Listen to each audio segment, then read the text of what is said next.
मौसम नशीला हो जाता तो के देख के, चांद भी शर्मा जाए तो हर मुखड़ा देख के। नौधे के बिंदिया चूड़ी खन खन खन खन खन खन के,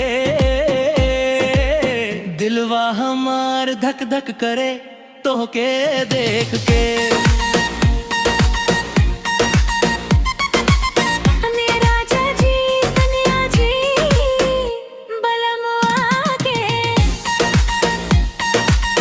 राखब संभाल के करजवा हरियर के,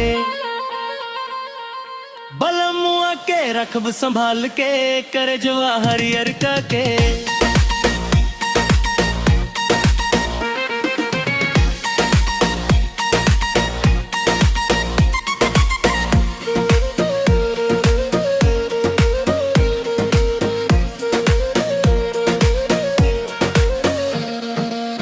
मोती के माला ले लस्सा है लाख के हो, रात में आजा तू दुल्हन बन के गाओ हो। एक कॉल पे सीन बना दे, पूरा शहर के जाम लगा दे, 10 बीघा खेत तोहरे नाम लिखवा दे। तोहरे चलते दिलवा रोज धड़के हाँ।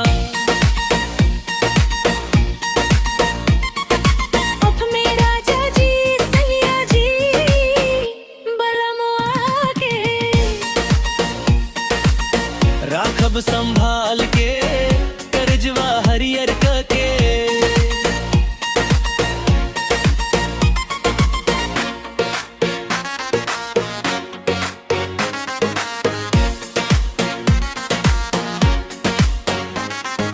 रानी हो घुमाई बतो के साथे राजधानी, तोहरे पीछे उड़ा देब पैसा जैसे पानी। थोड़ा हम बदमाश तू सीधी सादी रानी, जुड़ जाए दोनों जैसे पान कत्था सुपारी।